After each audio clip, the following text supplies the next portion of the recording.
तो ये तस्वीरें आप देख सकते हैं कि मनोज वधवा ने कांग्रेस ज्वाइन कर लिया है। जी हाँ, दीपेंद्र हुड्डा ने उन्हें कांग्रेस ज्वाइन करवाई है और साथ में उनके दिव्यांशु बुद्धिराजा हैं, कांग्रेस लोकसभा प्रत्याशी हैं और सभी नेता यहां पर मौजूद हैं। फिलहाल देख सकते हैं दीपेंद्र हुड्डा ने कांग्रेस ज्वाइन करवा दी है मनोज वधवा को। और मनोज वधवा का कहना है कि बीजेपी पार्टी में जब वो थे तो उन्हें प्रताड़ित किया गया था, जिसके कारण अब वो कांग्रेस ज्वाइन कर रहे हैं। फिलहाल ये लाइव तस्वीरें आप देख सकते हैं। आप सभी से अपील रहेगी इस वीडियो को आप शेयर भी अवश्य करें।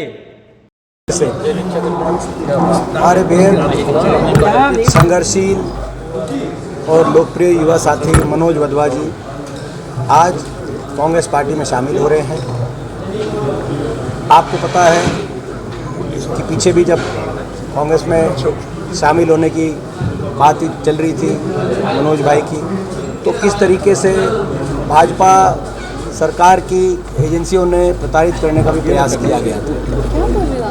तो इन परिस्थितियों में जो एक फैसला लिया है हमारे भाई ने, हम उनका बहुत बहुत स्वागत करते हैं और हम उनको विश्वास दिलाते हैं कि उनका मान सम्मान और उचित स्थान कांग्रेस पार्टी में उनको मिलेगा, हमारे परिवार में मिलेगा। लगातार आप देख रहे हैं कांग्रेस का परिवार पूरे प्रदेश में हमारा लगातार कांग्रेस के परिवार में विस्तार हो रहा है। आपने देखा पिछले एक वर्ष में 40 से अधिक विधायक, सांसद, पूर्व विधायक, पूर्व सांसद, पूर्व मंत्री कांग्रेस पार्टी में शामिल हुए, 40 से अधिक। और लगातार आपने देखा 3 दिन पहले 3 विधायकों ने भाजपा सरकार समर्थन वापस लेके समर्थन कांग्रेस पार्टी को देने का काम किया। कल प्रोफेसर कैलाश सैनी जी वो शामिल हुई कांग्रेस पार्टी में रोहतक के अंदर, जो एक अपने आप में आपको पता है उनका। और आज हमारे करनाल के एक बहुत बेहद हमारे संघर्षशील लोकप्रिय चेहरा, आप सब जिनको भली भांति परिचित हैं, भाई मनोज जी, वो आज शामिल हो रहे हैं।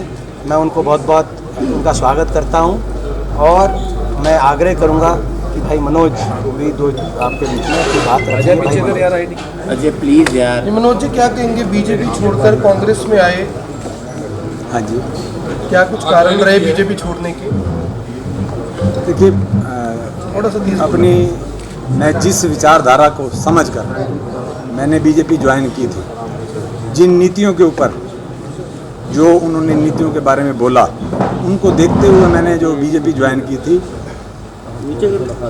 जो सरासर ना तो उनकी उस हिसाब से जो नीतियां थी वो उनके ऊपर चले और ना ही मेरी उनके साथ विचारधारा मिली। आपने देखा पिछले दिनों बीजेपी में होते हुए किस प्रकार से मेरे को उन्होंने प्रताड़ित करने का काम किया। और विचारधारा की लड़ाई है ये, इसलिए मैंने जब ये देखा, क्योंकि आप सभी भली भांति शहर के लोग, आप मीडिया के मेरे साथी भाई सभी जानते हैं कि जब मैं करनाल शहर के अंदर डिप्टी मेयर के पद पे था तो मैंने किस प्रकार से करनाल के विकास करवाने का काम किया और कोई एक भी व्यक्ति मेरे ऊपर कोई एलिगेशन नहीं लगा सकता।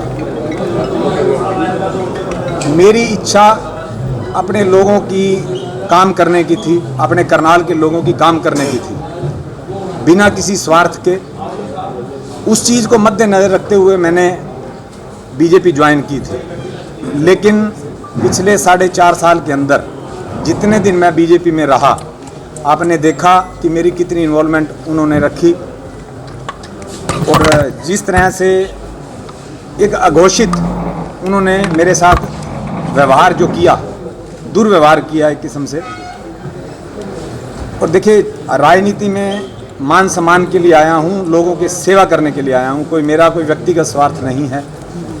और जहाँ पे सम्मान ही ना हो तो मेरे हिसाब से वहाँ पे शायद आप भी मेरे साथी ये जरूर कहेंगे कि वहाँ रहने का कोई मतलब नहीं बनता। आपने कहा प्रताड़ित किया, क्या आगे आपको डर नहीं होगा प्रताड़ित होने का? देखिए, जो वो जितना भी कर सकते हैं, अब जब मैं उनकी पार्टी में था तब उन्होंने कोई कसर नहीं छोड़ी, कोई बात नहीं, वो भी देखेंगे। मैं इस संदर्भ में ये कहना चाहूँगा कि सच की जीत होगी और इस बात के लिए मैं इनको बारंबार मैं और भी ज़्यादा मैं बधाई देता हूँ अपने भाई मनोज को कि ऐसी परिस्थितियों में जब से इनकी बातचीत हमसे शुरू हुई थी, इनका प्रताड़न का जो भाजपा के एजेंसियों द्वारा प्रताड़न का जो मामला था वो उन्होंने तीव्रता से बढ़ाने का काम किया था। आपने देखा, ये मैं समझता हूँ कि ऐसी स्थिति में एक ये फैसला जो किया है ये एक बहुत बड़ा फैसला है। तो क्या किसी शर्त के साथ पार्टी में शामिल हुए हैं आज?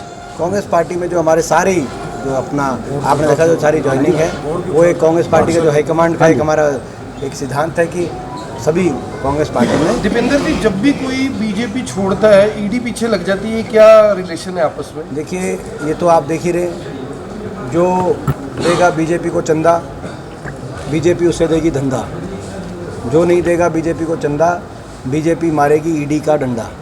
हरियाणा में क्या स्थिति चल रही है? स्थिति लोकसभा है। के चुनाव चल रहे भाई दीपेंद्र सिंह हुड्डा आप कह रहे हैं सरकार के पास नंबर नहीं है।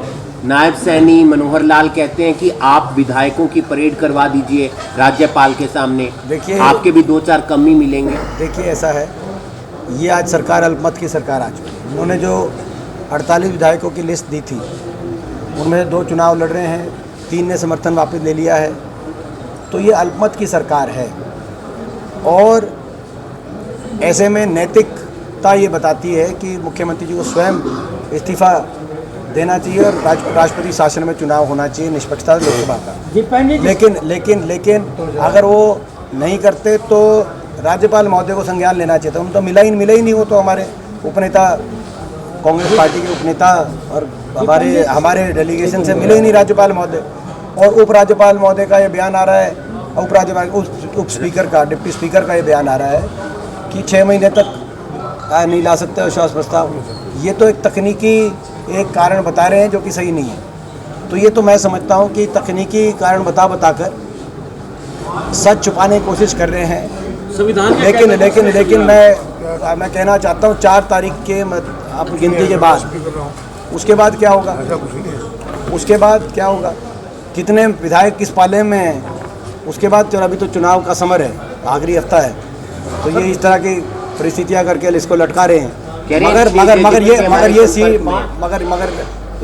सही है कि ये प्रदेश सरकार अल्पमत में है। हम मांग करते हैं कि प्रदेश सरकार इस्तीफा हो। गाँव में जिस तरह से बीजेपी के विधायकों पर अब हमले होने शुरू हो गए, इसको कांग्रेस किस तरह से देखती है? क्योंकि आरोप ये लग रहे हैं कि वो कांग्रेस ही है। देखिए, ये बिल्कुल मैं पहले दिन से मैंने एक चीज़ कही है, आज उसको रिपीट करना चाहता हूँ कि लोगों की नाराज़गी है, हर वर्ग की नाराज़गी है। उस बात को हम समझ सकते हैं क्योंकि इस सरकार ने हर वर्ग की अनदेखी करी है और हर वर्ग के साथ क्रूर व्यवहार किया है। लेकिन अपनी नाराज़गी प्रकट करने का सही रास्ता, सही तरीका मतदान के दिन वोट की चोट से होता है, वही प्रयोग में करें सभी लोग। हम ये सब लोगों से ये आग्रह करना चाहते हैं, हरियाणा प्रदेश की जनता से आग्रह करना चाहते हैं। और अगर रोकना है तो किसी गांव शहर में किसी भाजपा वाले को ना रोका जाए। अगर रोकना है तो इनको लोकसभा और विधानसभा में पहुंचने से रोका जाए।